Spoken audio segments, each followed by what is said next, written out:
Even as a child, Tracy Lee stood on this bridge and watched the trains bound for London's city centre.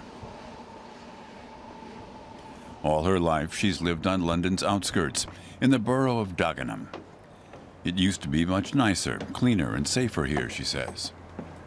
They always looked after the bridges. I cannot fault them for that, but it's been the last, 5, 6 years that I've seen this, well, could be longer, this bridge deteriorate, and the rubbish that's been here for weeks. Like many regions, Dagenham's been hit by the government's austerity cuts.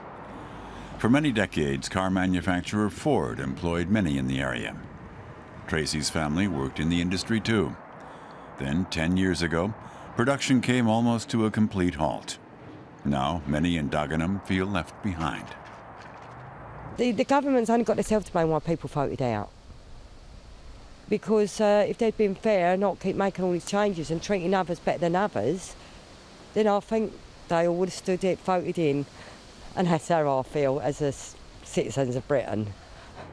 Tracy likes taking her grandson to the local museum, which tells the area's history. Dagenham's always been a working-class area, and its people have always been progressive. Early on, women here stood up for equal pay. The borough has undergone a radical change in recent years. It's seen one of Britain's largest influxes of immigrants. There are numerous Eastern European food shops near Tracy's home. Many of the sales staff still feel at home in Dagenham, but others speak of a changed atmosphere.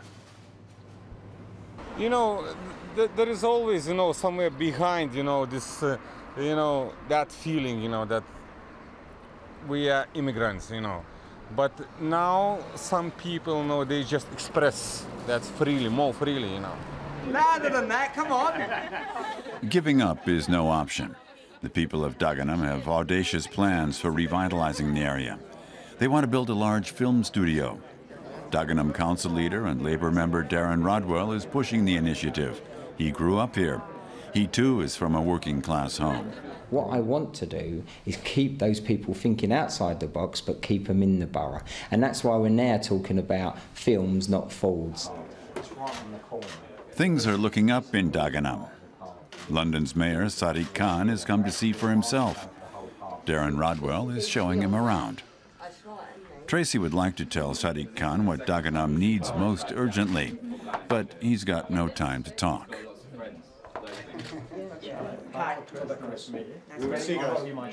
A disappointment for Tracy and the others. But she's pleased that the local council is stimulating the area's cultural sector. And it's nice to bring it here, because it is lovely to bring it to this borough. But even so, it'll be years before these new projects yield proper jobs.